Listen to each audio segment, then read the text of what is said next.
সারগাছি আশ্রম স্বামী অখণ্ডানন্দ বেশ কিছু গোলাপ গাছের চারা বসিয়েছেন। মায়ের তিথি পুজো আসছে। তিথি পুজোর সময় স্বামী অখণ্ডানন্দ মনে মনে ঠিক করলেন যে যদি গোলাপ গাছের চারা থেকে কিছু কুড়ি ফুল বেরোয় সেটা মায়ের পায়ে দেব। অদ্ভুত কথা, তিনি দেখলেন যে তিথি পুজোর দিন কিন্তু সুন্দর করে কয়েকটি গোলাপ ফুল ফুটেছে। তিনি এত ভালো লাগে গল্পটা আমার, যে তিনি বলছেন, মহারাজ বলছেন, মা যদি ফুল হয় তো তোমায় সাজাবো।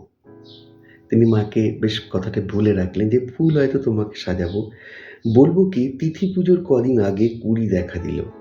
ধীরে ধীরে ঠিক তিথি পুজোর দিন ভোরে 5টি ফুল আলো করে ফুটলো। মায়ের পায়ে যাবে, সে ফুল আলো হয়েই ফুটবে। আর মনের আনন্দে মাকে নিবেদন করলেন।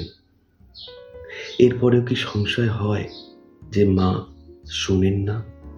জীবনে গভীর কিছু জিজ্ঞাসা থাকে, জীবনে বেশ কিছু সমস্যা থাকে, সেটা আমরা মাকে নিবেদন করতে পারি। তিনি আমাদের মা, তাই না? আমি ট্যারো রিডিং লাইভে একজন ভাইকে বা দাদাকে বলেছিলাম, তিনি বলেছিলেন যে মায়ের কাছে কিছু চাইতে পারছি না, অপরাধ বোধ হচ্ছে। আমি তাকে বলেছিলাম মায়ের কাছেই চাইব, আর কোথায় চাইব? আমাদের যা কিছু কষ্ট আমরা মায়ের কাছেই চাইব, আমরা যা কিছু নিবেদন করতে চাই আমরা মায়ের কাছেই চাইব।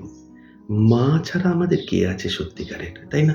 খুব গভীরভাবে যদি আমরা বিশ্লেষণ করি, মা ছাড়া কেউ কি আছে? না। তাই মা কিন্তু কান পেতে শোনেন আমাদের কথা, ছেড়ে দিতে হয়।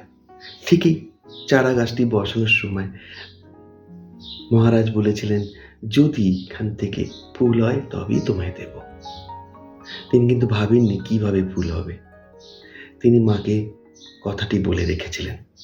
ঠিক সেরকম আপনাদের যা কিছু বক্তব্য, যা কিছু জিজ্ঞাসা মায়ের কাছে গিয়ে বলুন, মা শুনবেন, আর একটা সুন্দর সুন্দর সমাধান হবে। দেরি নয়, আজকে যদি মনে হয় অনেক কথা মাকে বলা হয়নি, বলুন, দেখুন কিরকম অলৌকিক কাজ হয়। আর আমাকে জানাবেন এই অলৌকিক কাজটা কিভাবে হলো।